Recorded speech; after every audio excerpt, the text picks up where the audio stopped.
अस्सलाम वालेकुम नाज़रीन, कैसे हैं आप। मैं अपने चैनल दारुल इल्म की तरफ से एक बार फिर आपकी खिदमत में हाज़िर हूँ। हमारा आज का मौजू है बच्चों से झूठ बोलने की आदत कैसे छुड़वाई जा सकती है। आपने देखा होगा अक्सर बच्चे झूठ बोलते हैं।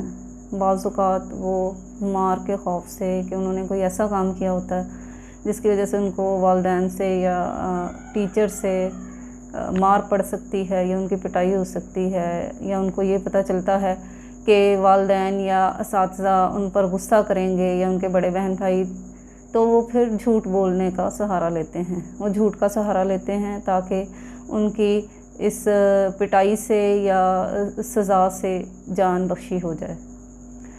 बाज़ औक़ात बच्चे सिर्फ़ शेखियाँ मारने के लिए झूठ बोलते हैं। तो ये 2-3 इक़साम हैं कि बच्चे झूठ बोलते हैं, लेकिन आहिस्ता आहिस्ता अगर बच्चा ये झूठ बोलने की आदत अपनाता है तो आहिस्ता आहिस्ता ये उसकी शख्सियत का हिस्सा बन जाता है और वो ताउम्र चाहे जितना मर्ज़ी बड़ा हो जाए उसको ये होता है कि मैं झूठ बोलने से तो किसी को कोई फ़र्क नहीं पड़ता, तो वो अपने फ़ायदे के लिए या आदतन झूठ को अपना लेता है।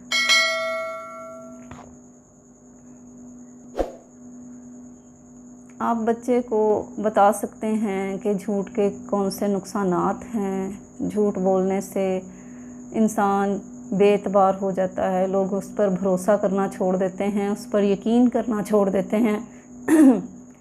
इसके अलावा इंसान बेइज्जत हो जाता है, दूसरों की नज़रों में उसकी कोई इज़्ज़त नहीं रहती। वो कुछ भी करे, कुछ भी कहे, लोग उसकी बात का यकीन नहीं करते और ना ही उसको इतनी इज़्ज़त देते हैं।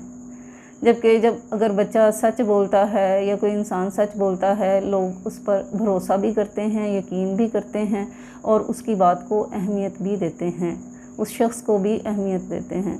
तो ये चीज़ें बच्चों को आप सिखाएं, उनको बताएं कि झूठ बोलने के बहुत से नुकसानात होते हैं।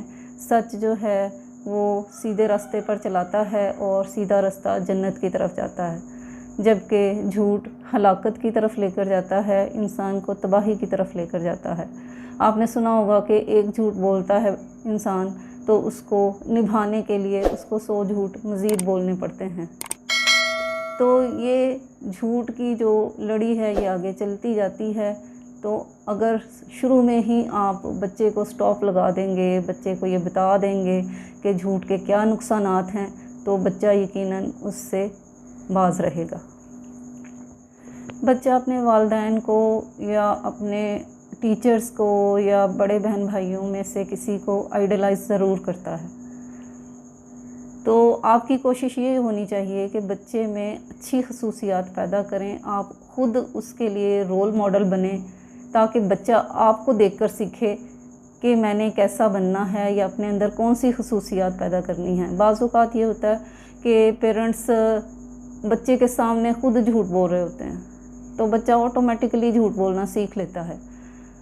फ़र्ज़ करें कोई घर के बाहर मिलने के लिए आया है, दस्तक दी है उसने, तो बच्चे से कहा जाता है कि उसको कह दो कि मैं घर पे नहीं हूँ, यानी उससे झूठ बोलने के लिए कहा जाता है।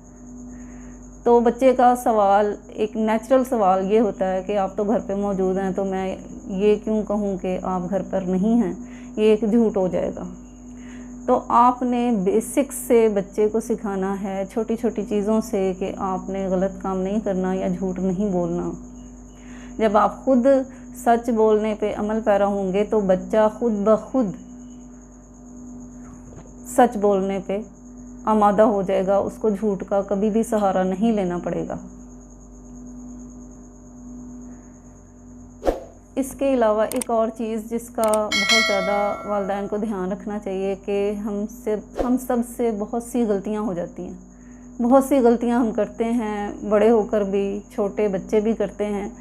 तो बच्चों को गलती का नतीजा देखने का, सामना करने का आदी बनाना चाहिए कि अगर गलती हो भी जाती है, उसकी वजह से कोई नुकसान हो भी जाता है, तो उसका उजाला कैसे किया जाए या उसको पूरा कैसे किया जाए, उस मसले का कोई हल निकाला जाए, बजाय इसके कि उसको कवर करने के लिए झूठ का सहारा लिया जाए।